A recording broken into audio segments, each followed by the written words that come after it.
I just wanted to show you guys the reason it is called Windmill State Park is because it has several windmills throughout it that are historic, and I have not even found them all. I don't know where half of them are. I've only found 3. So hopefully someday when I come back I can find the rest of them, but they all kind of have their own little story, and you can look that up online, which I think is super cool. So they have, I think it's 5 historic windmills at this park, which I think is really cool. It's kind of a cool draw for me. My mom really likes that, stuff like that. It's getting pretty windy, and my tent is designed to have a lot of airflow. So what I normally do in the cold weather when I need less airflow is I take my air flap here and tuck it underneath my tarp and stake it down under there. And then instead of having all 3 of these like way out here, I pull them in as tight as I can and try to pull it tight so this flap lays flat over my mesh. And then sometimes that helps me stay warm at night. I still get a lot of airflow through these parts, but there's nothing you can do about that for a summer tent. I didn't quite freeze last night, but my toes are very cold right now, and I didn't sleep too bad. I've definitely slept worse in a tent. But yeah, it was a little chilly. I don't know what it finally got down to. I woke up once at 1 in the morning and had trouble going back to sleep, but after that I slept till 7 basically. So I'm going to finally get up and maybe go into the camper and get warmed up a little bit. My toes are kind of cold. So I will see you guys later. I got this book for Halloween camping. It is Ghost Stories from Nebraska and Iowa. I actually have several of these little chapter books. I actually got this one at a really cool bookstore. It's actually my favorite bookstore in Nebraska. It's a used bookstore in York. I don't even think it has a name, because it's just some guy running it out of the half of his house. It's a really cool place though. Every book is $2, and they have a whole Nebraska section, which I am all about. But anyways, I got these to maybe read by the campfire or right now. I don't know how old this book is. Let me look.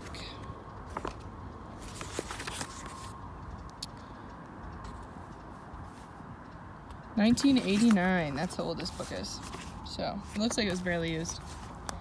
And then I'm also going to be reading this book. I pretty much only read this book when I'm camping, so it's taken me like all summer to finish, but I think I'll be able to finish it today. Bye, to show you guys that they do have a swim beach.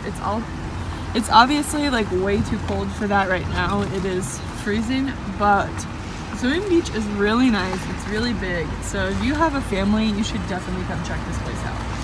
So I'm just going for a little walk right now, enjoying the nice weather.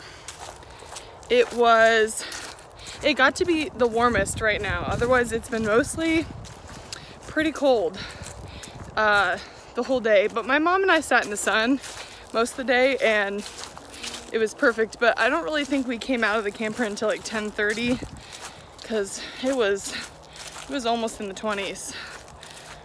This is the same trail that we came to 2 years ago. We camped here 2 years ago on Halloween, and they had like a haunted trail on this trail.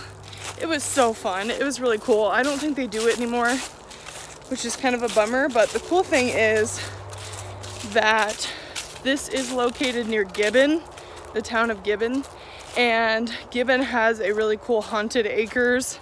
They have a really cool haunted corn maze, escape rooms, all kinds of stuff. So we are actually gonna go check that out tonight. They open at 7. So at around 7, we will go to that. So I'll get some more hiking in.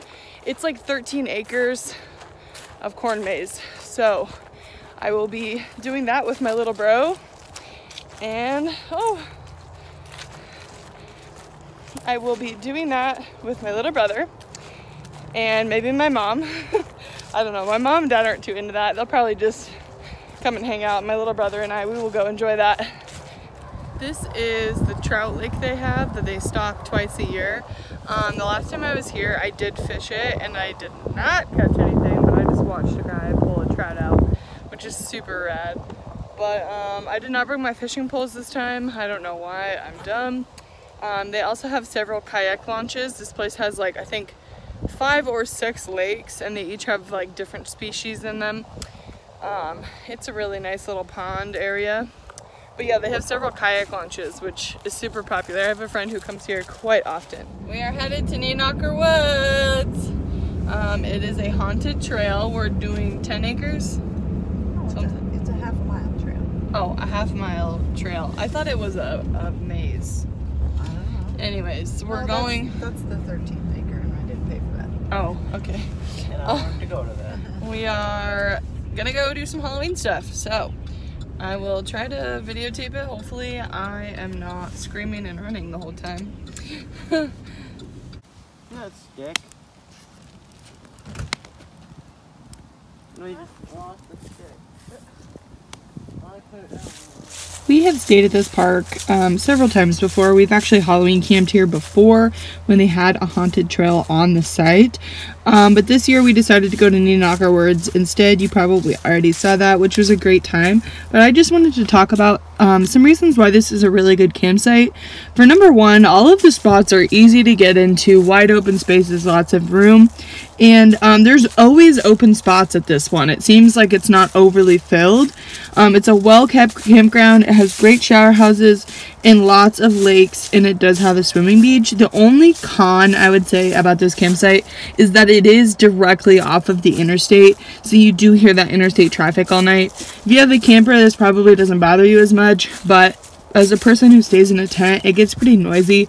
But I would still rather have interstate traffic over train traffic, so I would say it's not that bad. So it's a great place to stay. I highly recommend it. I have had this tent for roughly 4 years. I have taken it on probably 100 camping trips, and it finally just gave out on me. The zippers are broken. I can't get it to zip back up. So I might be either sleeping with the door open or crashing in the camper tonight. I do not know. That really sucks.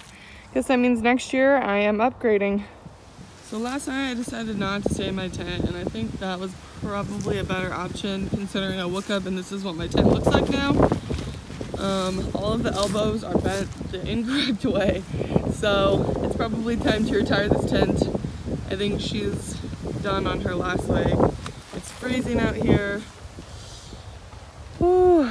It's a chilly morning and it's very windy still, so that is it for 2019 camping.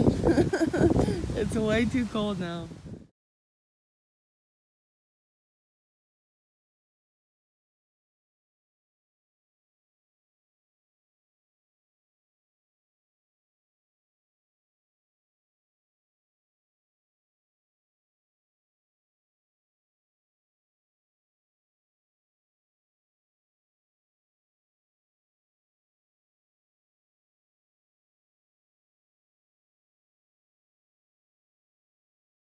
This campsite also does have several really nice shower houses and bathrooms. Some of them are older and some of them are newer. However, even the older ones are very nicely kept and just very nice, which I really appreciate. And another thing I super appreciate is that on the tent sites, on the main side of the campground, is right next to the newer shower houses, which I appreciate. I think shower houses and bathrooms should be right next to the tent sites. I think that's where they belong. So anyways, I just thought I would point that out to you guys.